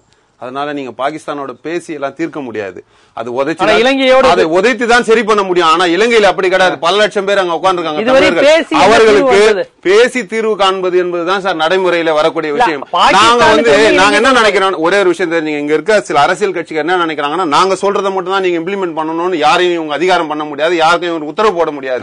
இந்த தேசத்திற்கு நீங்க செஞ்சா விளங்காதுங்க, வேலைக்காகாது. அதனாலதான் நாங்க சொல்றோம். அதாவது அவர் சொன்னார் பாருங்க, நீங்க ஐநா சபையில கொண்டு போனா சீனா வீட்டோ அதிகாரத்தை பயன்படுத்தி இந்த விசாரணையை தள்ளிடும். அப்ப என்ன பண்ணுவீங்க? கொண்டு போனால் என்ன நடக்கும் என்பதே இப்ப முதல்ல தெளிவா சொல்லிட்டாங்க. இன்னைக்கு வீட்டோ அதிகாரத்தை பயன்படுத்தும் பொழுது அந்த தீர்மானமே நீர்த்து போயிடும். அதுக்கப்புறம் என்ன பண்ணுவோம்? நாங்க என்ன சொல்றோம்னா, அங்க இருப்பவர்களை வைத்து இந்த தீர்மானத்தை கொண்டு அங்க இருக்க தமிழர்களுக்கு அதிகாரத்தை வாங்கி கொடுத்து முயற்சி பண்ணுவோம். அதையே பண்ண விடாம இல்ல அதுதான் நான் சொல்லிட்டேன். இவரோட அரசியல்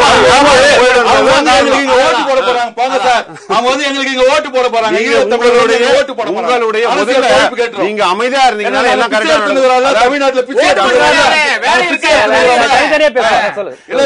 பெட்டியை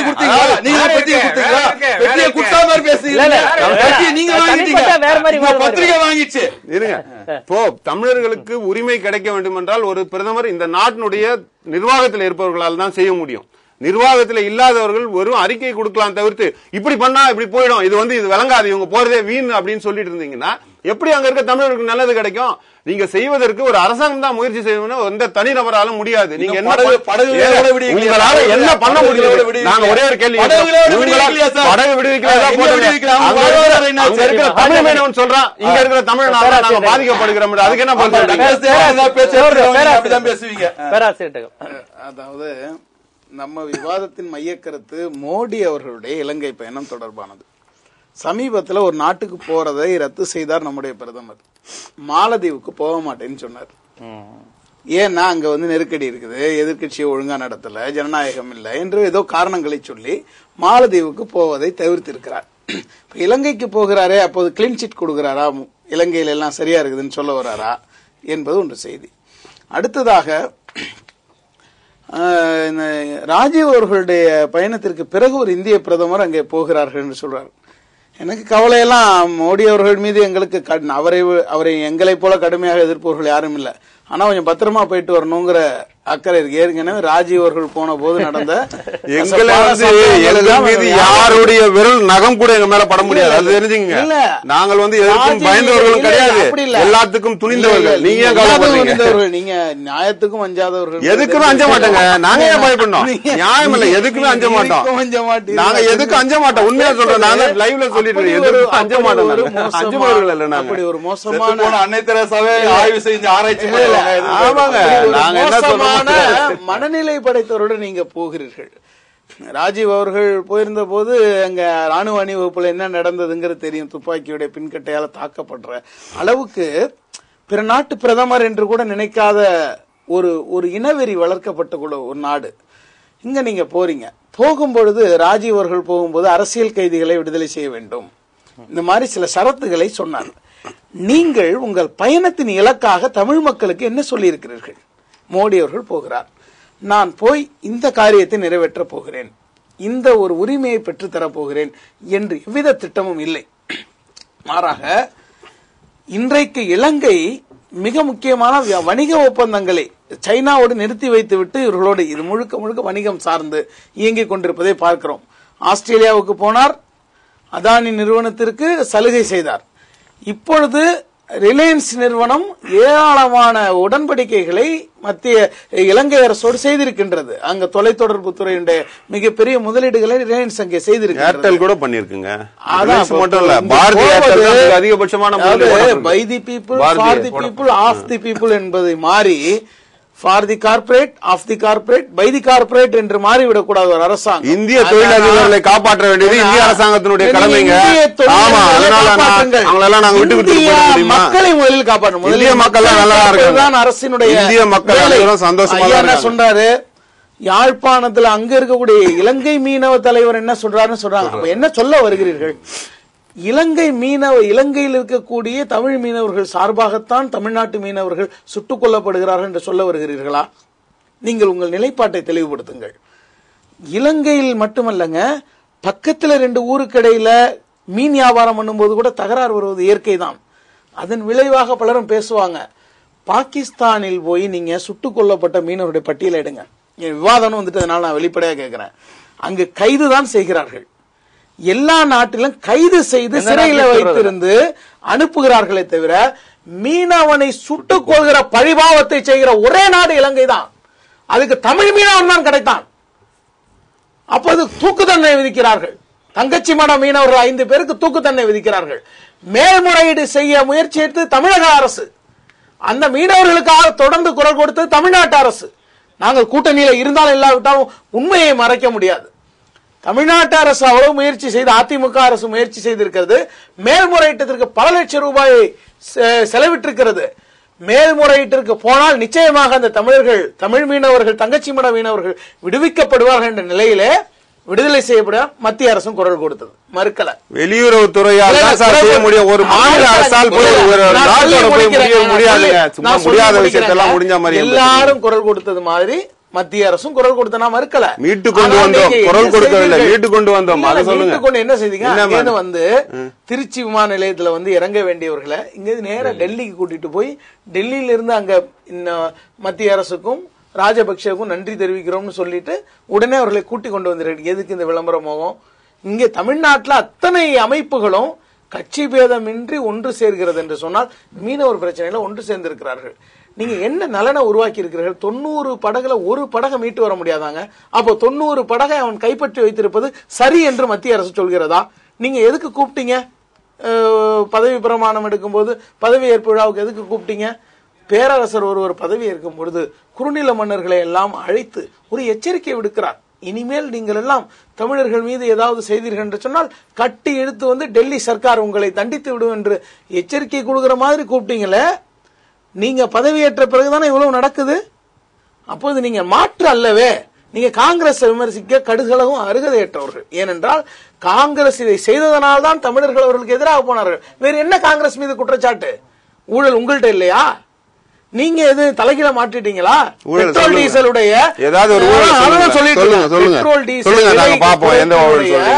முழு பயனும் மக்களுக்கு கிடைக்காமல் நீங்க கலால் வரியை அதிகப்படுத்தல. அல்ல அந்த தனி விவாதத்துக்கு போல நீங்க இப்போது மோடி அவர்கள் பதவியேற்ற பிறகு மக்களுக்கு அந்த பலனை கிடைக்க விட்டுறீங்களா? மக்களுக்கு அந்த பலனை கிடைக்க விடாம தடுத்தது எவ்வளவு பெரிய தவறு. உலக நாட்டிலெல்லாம் கச்சா எண்ணெயுடைய விலை வீழ்ந்து கிடக்கிறது.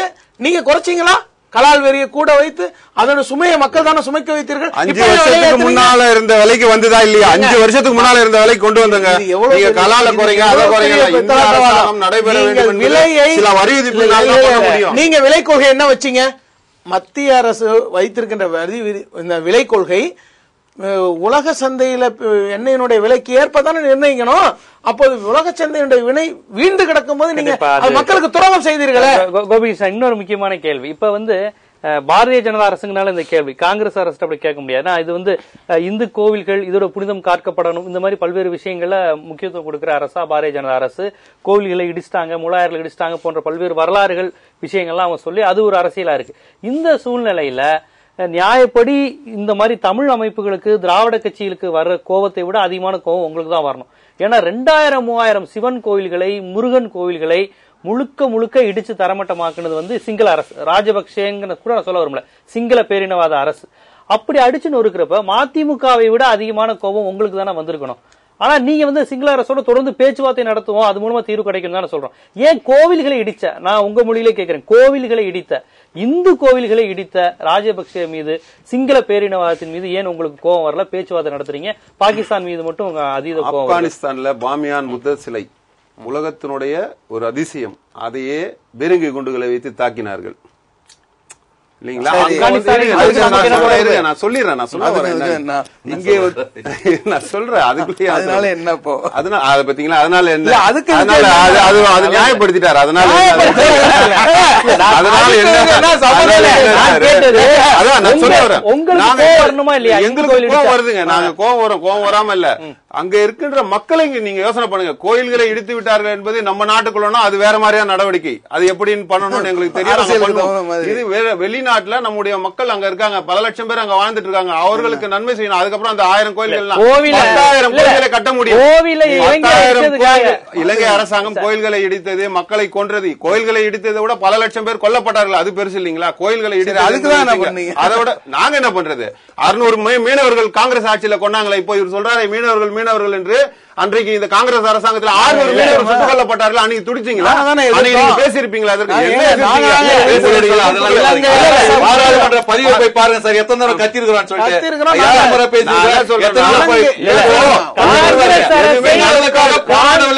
கொச்சப்படுத்தாதீங்க. நான் கேட்கிறேன், அதாவது கோவில் இடிப்பு அப்படிங்கிறது வந்து ஒரு சாதாரண விஷயம் கிடையாது. அவன் வந்து திட்டமிட்டு இந்த மதம் இருக்கக்கூடாதுக்காக செய்யறது. பௌத்தத்தை தவிர்த்து தமிழனும் இருக்கக்கூடாது, வேற கிறிஸ்தவர்களோ இந்துக்களோ இருக்கக்கூடாதுக்காக செய்தது. இப்ப இங்க வந்து பாத்தீங்கன்னா கூட 2 சிறுபான்மையினர் தான் அங்க உள்ள கோவில் இடிச்ச சிங்கள அரசை விமர்சிச்சு பேசுறாங்க. நீங்க அந்த அரசோட பேச்சுவார்த்தை நடத்தணும்னு சொல்றீங்க. நாங்க என்ன சொல்றோம்னா, அங்க இருக்க மக்களை நீங்க இந்தியாக்குள்ள கொண்டு வந்துட்டீங்கன்னா அதுக்கப்புறம் அதை பத்தி அதுதான் சொல்றேன். அங்க மக்களை நான் வாழ வைக்கலாம். நீங்க கோயில்கள் விஷயத்தை நீங்க இதுக்கப்புறம் 10,000 கோயில்களை நாங்க கட்ட முடியும். மக்களுக்கு நன்மை செய்யணும், அந்த மக்களுக்கான உரிமைகளை வாங்கி கொடுக்கணும். கவனிக்கணும். இதைதான் பேரினவாதம்னு சொல்றது. பிஜேபி என்பது பேரினவாத கட்சி. அதற்கும் சிங்கள பேரினவாதத்துக்கும் அதிக வேறுபாடு கிடையாது. இவங்க பிரச்சனை என்ன? கோவிலை இடித்திருக்கிறார்கள். கோவிலை மட்டும் இடிக்கல, பள்ளிவாசல்களையும் இடித்தார்கள், எல்லாத்தையும் இடித்தார்கள். ஆனால் கோவில்கள் அதிகமாக இடிக்கப்பட்டன. இது நம் கண் முன்னாடி சாட்சியாக நடந்தது. அதை ஏன் கண்டிக்கவில்லைன்னு கேட்டா மக்கள் பெரிது என்று சொல்கிறேன். நீங்க பாபர் மசூதி இடிக்கும் போது கூட தான் எவ்வளவு மக்கள் இறந்து போனார்கள். அப்போது பாதிப்பு என்பது பெரும்பான்மையினருக்கு வரக்கூடாது, சிறுபான்மையினர் எக்கேடு கேட்டாலும் பரவாயில்லை என்பதுதான் ஒரு நிலைப்பாடு. இந்துக்கள் அங்கே சிறுபான்மையாக இருக்கிறார்கள், எங்க இலங்கையில சிறுபான்மையாக இருக்கிறார்கள். ஆகவே இவர்கள் பெரும்பான்மையினர் ஆதரிக்கிறார்கள். இவர்கள் இந்து ஆதரவு கட்சி அல்ல. பாஜக என்பது பெரும்பான்மைவாத கட்சி. பெரும்பான்மை என்பது வேறு, பெரும்பான்மை வாதம் வேறு. மெஜாரிட்டி என்பது வேறு, மெஜாரிட்டேரியனிசம் என்பது வேறு. பாபர் மசீதி இறந்து போனவர்கள் இந்துக்கள், முலாயம் சிங் யாதவ் போனதெல்லாம் இந்துக்களை தான் கொண்டு இந்த சரவண நதியில் போட்டாரு. சிறுபான்மை மக்கள் கிடையாது, பெரும்பான்மைவாத கட்சி. அவர் சொல்றாரு நீங்க முஸ்லீம்களுக்கு எதிரான கட்சி இல்ல, இந்துக்களுக்கு எதிரான கட்சின்னு சொல்றாரு. இந்துக்களுக்கு எதிரான கட்சி கிடையாதுங்க. நிறைவு கருத்து வந்துடும் அப்படியே விவாதத்தில். இந்த பிரச்சனையில இப்ப இந்த மோடி பயணம் இதுல என்ன மாதிரியான விஷயங்கள் அணுகுமுறையில் நீ கொண்டு போகணும், இதை எப்படி பாக்குறீங்க, உங்க நிறைவான கருத்து? மோடி பிரயாணத்தினால அந்த அந்த அந்த போக்கே ஒரு மெசேஜா வச்சுக்கலாம். அதாவது அவர் அங்க போறாருங்கிறதே ஒரு பெரிய ஒரு வரலாற்று சிறப்பு விஷயம், அதோட முடிச்சுக்கலாம். அதுக்கு மேல ஒண்ணும் நடக்க போறது இல்ல. ரெண்டாவதாக ஆனா போகணும், கண்டிப்பா போகணும். இப்ப போறது சரியில்லை, எலெக்ஷனுக்கு அப்புறம் போயிருக்கலாமே என்ற ஒரு கருத்து எங்கிட்ட இருக்கு. அதே மாதிரி ரெண்டாவதாக நம்ம இந்த இலங்கை தமிழர்களை வச்சு அரசியல் நடத்துவதை நிறுத்த வேணும். இங்கே எவ்வளவோ இலங்கை தமிழர்கள் இருக்காரு, கிட்டத்தட்ட 70,000 தமிழர்கள் கேம்பில் இருக்காங்க, 30,000 பேர் வெளியே இருக்காங்க. இவங்களுக்கு ஏதாச்சும் நல்லது பண்ண பாருங்க இங்க இருக்கிற தமிழ் கட்சிகள்ங்கிறது என்னுடைய கருத்து. உங்களுடைய நிறைவு கருத்து? அதாவது ஹிஸ்டரி ரிப்பீட்ஸ் இட்செல்ஃப், வரலாறு திரும்புகிறது என்று சொல்வார்கள். காங்கிரஸ் என்ன விதமான காரியங்களை செய்ததோ இனப்பிரச்சனையை பொறுத்தவரையிலே இங்கே இருக்கின்ற ஒரு சட்டமன்றத்தில் தீர்மானம் நிறைவேற்றியிருக்கிறார்கள். இந்திய இறையாண்மை பற்றி பேசுகிறார்கள். தமிழ்நாட்டு சட்டமன்றத்தினுடைய இறையாண்மை பற்றி மத்திய அரசு எதுவுமே செய்வதில்லை. நான் சொல்கிறேன், தீஸ்தா நதிக்கரையில் ஒரு பிரச்சனை. டாக்டர் மன்மோகன் சிங் வங்கதேசம் தீஸ்தா நதி சம்பந்தமா பேச போனார். அப்ப பேசும்பொழுது 1000 கருத்து மாறுபாடுகள் இருந்தாலும் கூட அந்த நாட்டினுடைய முதல்வராக இருக்கின்ற மரியாதைக்குரிய மம்தா பானர்ஜி அவர்களை கலந்து பேசிவிட்டு தான் அந்த பேச்சுவார்த்தைக்கு போனார்.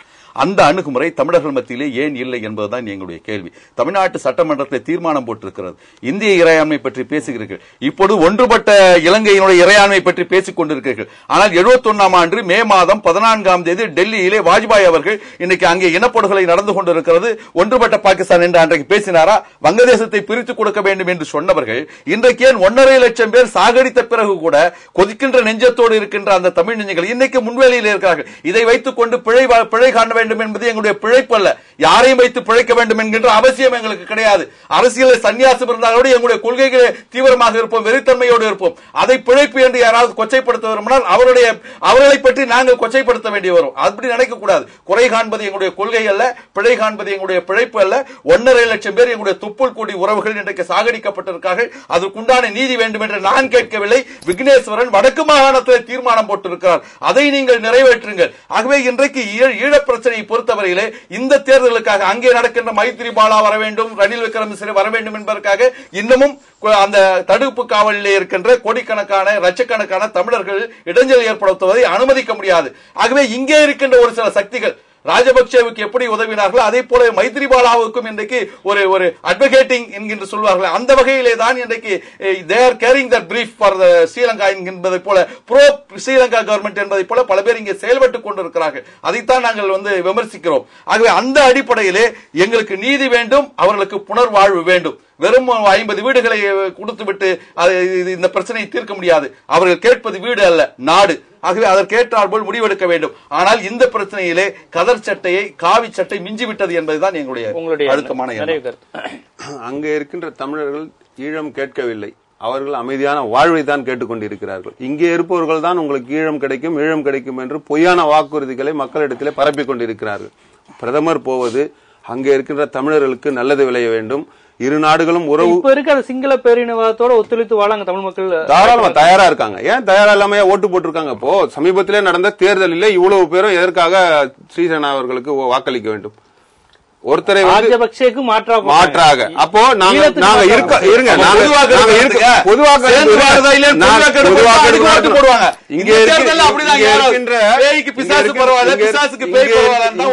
அகதிகள் கூட என்ன சொல்றாங்க, இறந்த மண்ணுக்கு நாங்கள் போவதை சந்தோஷமாக ஏற்றுக்கொள்கிறோம், ஆனா எங்களுக்கான அந்த பாதுகாப்பை எல்லாம் உறுதிப்படுத்த வேண்டும் தான் இங்க இருக்கின்ற ஒரு சிலரை தவிர்த்து மீதி எல்லாரும் அப்படிதான் தயாரா இருக்காங்க.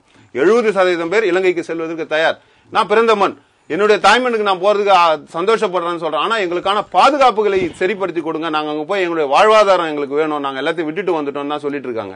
இவங்க சொல்ற மாதிரி எங்களுக்கு எல்லாம் தனி இடம் வேண்டும், நாங்க போய் எங்களுக்கு வாழ்வதற்கான வாழ்வாதாரத்தை ஏற்படுத்தணும். அதுக்காக தான் இன்றைக்கு பிரதமர் விசாரணை இருக்கீங்க, தள்ளி போடுறதுக்கு நீங்க முயற்சி பண்ணீங்க. நாங்க முயற்சி பண்ணல, நீங்க சொல்லி போட்டீங்க. இப்ப எதற்காக இந்தியாவுக்கு வந்து ஒரு சிங்கள சார்பு இருக்கணும்? அது என்ன தொடர்பு? இப்ப தமிழ்நாடு தான் இந்தியாவோட அங்கமா இருக்கு. இயல்பாவே தமிழர்களுக்கு சார்பா தானே இந்தியா இருக்கணும். ஏன் தொடர்ந்து அப்படி ஒரு சிங்கள அங்க இருக்க அரசோட நீங்க அட்ஜஸ்ட் பண்ணுங்க, ஒன்னா இருங்க அப்படின்னு ஏன் வந்து இந்தியா சொல்லணும்? வங்கதேசம் மாதிரி அப்படி ஒரு அமைப்பு ஏன் ஏற்படுத்த காங்கிரஸ், பிஜேபி, ஈவன் சிபிஎம் கூட அதுக்கு ஒத்துக்க மாட்டேங்கிறாங்களே ஏன்? இதற்கு பின்னால மிக வலிமையான ஒரு வடமாநில சார்பு அரசியல் இருந்து கொண்டுதான் இருக்கிறது.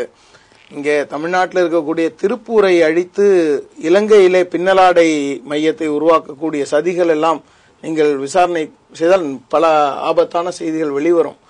ஆகவே இங்கு வந்து நம்ம பார்க்க போறது இந்திய பிரதமர் மோடி என்பதை விட ஆக போறது என்ன அப்படிங்கறது தான் இப்ப கேள்வி. இவர் போறாருங்கிறது பெரிய சாதனைன்னு தோழர் சொன்னாங்க. இவர் போறது ஒரு சாதனை அல்ல, அங்க போய் நமக்கு ஆகிறது என்ன அப்படிங்கறது தான் இப்ப கேள்விக்குறி. ராஜீவ் அவர்கள் போய் வந்தார்கள், சில சரத்து அது வந்து ஒரு கவுன்சிலருக்கு இருக்கிற அதிகாரம் கூட அங்க உள்ள முதலமைச்சருக்கு கிடையாதுங்க. அந்த சட்ட திருத்தம்லாம் ஒன்றும் பெரிய அது கூட தர மறுக்கின்ற ஒரு பேரினவாதத்துக்கு இவர்கள் இப்பொழுதும் அவர்கள் முண்டு கொடுக்கிறார்களே, அவர்கள் தாங்கி பிடிக்கிறார்களே என்பதுதான் வேதனைக்குரியதாக இருக்கிறது. பாரதிய ஜனதா கட்சியை பற்றி நம்ம தோழர் ஐயா அந்திரிதாஸ் சொன்னாங்க, காவி சட்டை கதர் சட்டையை மிஞ்சி விட்டது என்று சொன்னார்கள். அது என்றைக்குமே அது மிஞ்சிதான் இருந்தது. கதர் சட்டை நிர்பந்தத்தை விட காவி சட்டை எந்த காலத்திலையுமே தமிழர் நலன்ல பொது கோவிலை வணங்குகிற அதை நம்புகின்ற ஒரு பக்தி உள்ள இந்துவுக்கு கோவில் எங்க இருக்குதுன்னு பார்க்க மாட்டான். அது சிக்கல்ல இருக்குதா நாகப்பட்டினத்துல இருக்குதாங்கிறது முக்கியம் இல்ல. எந்த கோவிலை பார்த்தாலும் அதுக்கு ஒரு மரியாதை செலுத்தக்கூடியவர்கள் தான் நான் பார்த்திருக்கிறேன். என்ன பக்தி உள்ளவர்கள். பாஜக காரர்களுக்கு மட்டும் அது இந்தியாவில் இருக்கிறதா இலங்கையில இருக்கிறதா, இலங்கையில இருக்கிறத இடித்தா நம்ம கண்டிக்க மாட்டோம், இங்கேயும் தான் கண்டிப்போங்கிற நிலைப்பாடெல்லாம் வருகிறது என்று சொன்னால் இதுதான் அரசியலில் மதத்தை கலக்கின்ற ஒரு வித்தையாக பார்க்கின்றோம். மோடி அதை கண்டித்திருக்க வேண்டும். இன்றைய வரை கண்டிக்கவில்லை என்பது பதிவுக்குரியது. அதுபோல எங்கள் எல்லைக்குள்ளே வந்தால் சுடுவோம் என்று சொன்னால் வழி தவறி எத்தனையோ விமானங்கள் வான் எல்லைக்குள்ள மாறி போகுது. கடல் எல்லையில் நம்ம கண்டுபிடிக்க முடியுமாங்க? ஒரு மனிதாபிமானத்தோடு பார்த்தால் கடல்ல நம்ம என்ன எல்லைக்கோடு விதித்திருக்கிறோமா? தவறி போயிட்டானா கைது செய்து திருப்பி அனுப்புங்க, அப்படி சொல்லலாம். சுட்டுத்தான் கொள்வோம் என்று சொன்ன பிறகும் கூட நாங்கள் அதை ஒரு மருந்தளவு கூட கண்டிக்க மாட்டோம் என்று சொல்லிவிட்டு ஒரு பிரதமர் போவது இந்தியாவுக்கென்று இருக்கக்கூடிய ஒரு இறையாண்மைன்னு சொல்றாங்களே, அந்த கௌரவம், அந்த ஒரு தனித்த ஒரு கண்ணியம், அது எல்லாவற்றையும் அவர்கள் தாரை வார்த்து விடுவார்களோ, எங்கோ கொண்டு போய் அடகு வைத்து விடுவார்களோ என்கின்ற ஒரு அச்சம் ஏற்பட்டிருக்க இந்தியனாக நான் மிகவும் வருந்துகின்றேன். ஜெயவர்தனா, பிரேமதேசா, சந்திரிகா ராஜபக்சேனுடைய ஆட்சியில வந்து 2076 கோயில்கள் இடிக்கப்பட்டிருக்கின்றன. அங்க சிவன் தலையில குண்டு போட்டுட்டு, அங்க அம்மன் தலையில குண்டு போட்டு, இங்க இருக்கிற வெங்கடேச பெருமாளுக்கு வருவதற்கு இவர்கள் சிவப்பு கம்பளம் வரவேற்பு கொடுக்கிறார்கள் என்பதுதான் வெங்கடேச பெருமாளே மன்னிக்க மாட்டார். ஆகவே இவர்கள் வந்து வைகோ வாயை மூட வேண்டும், அவர்கள் வாயை மூட வேண்டும் என்று சொல்லாமல் இவர்கள் கண்ணை திறக்க வேண்டும். தமிழருடைய உணர்வை புரிந்து கொள்ளுங்கள். மற்ற மாநிலத்தில் எல்லாம் நீங்கள் மாநில உணர்வை மத்தியில பிரதிபலிக்க விட்டால் இங்க கட்சி நடத்த முடியாது. ஆனால் பாஜக, காங்கிரஸ் போன்றவர்கள் இதை கொஞ்சம் பார்க்கணும்.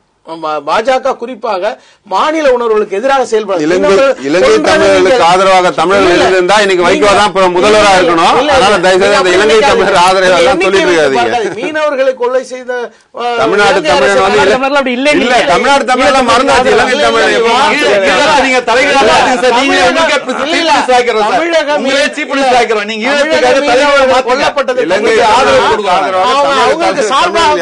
நீங்கள் சித்தரிக்கிறீர்கள். இது வந்து அப்படி சொல்வது வேதனைக்குரியது என்று நான் பதிவு செய்கிறேன். இன்றைய விவாத அரங்கம் நிகழ்ச்சியில் நமது இந்திய பிரதமரினுடைய இலங்கை பயணம் எதை உணர்த்துகிறது, எதை உணர்த்துவதாக இருக்க வேண்டும், இதனால் என்ன பலன், என்ன விளைவு வரப்போகிறது என்பது குறித்தெல்லாம் நாம் பேசினோம். அது மட்டும் இல்லாமல் வரலாற்று ரீதியாக பாரதிய ஜனதா ஈழ பிரச்சனையை எவ்வாறு பார்த்தது, தமிழர் பிரச்சனையை எவ்வாறு பார்த்தது, காங்கிரசுக்கும் பாரதிய ஜனதாவுக்கும் இந்த பிரச்சனையை அணுகுவதில் உள்ள வேறுபாடு ஒரே நிலைதானா, அதைவிட ஒன்றை விட ஒன்று தீவிரமா போன்ற பல்வேறு விஷயங்களை பல தரவுகளுடன் இங்கு விவாதித்தார்கள். இந்த பிரச்சனையை நாம் எவ்வாறு பார்க்க வேண்டும், பாதிக்கப்பட்டவர்கள் தரப்பு தொடர்ந்து இருக்கிறதே, இதை எவ்வாறு அணுகியிருக்க வேண்டும் என்பது குறித்தெல்லாம் பத்திரிகையாளர்கள் மற்றும் இங்கு வந்து அரசியல் திறனாய்வாளர்கள் பலரும் மிக விரிவாகவே ஆழமான கருத்துக்களுடன் விவரித்தார்கள் என்று நாம் சொல்ல வேண்டும். இந்த விவாதத்தில் கலந்து கொண்டு கருத்துக்களை தெரிவித்த மூத்த பத்திரிகையாளர் ராதாகிருஷ்ணன் அவர்களுக்கும், மறுமலர்ச்சி திராவிட முன்னேற்ற கழகத்தை சேர்ந்த வழக்கறிஞர் அந்திரிதாஸ் அவர்களுக்கும், பாரதிய ஜனதா கட்சியினுடைய முக்கிய பிரமுகர் கோபிகிருஷ்ணன் அவர்களுக்கும், தமிழ்நாடு முஸ்லிம் முன்னேற்ற கழகத்தைச் சேர்ந்த பேராசிரியர் ஹாஜா கனி அவர்களுக்கும் எங்களுடைய விவாத அரங்கம் நன்றியை தெரிவித்துக் கொள்கிறது. மீண்டும் விவாத அரங்கம் நிகழ்ச்சியில் சந்திக்கும் வரை உங்களிடமிருந்து விடைபெறுவது ஜீவசகாப்தர்.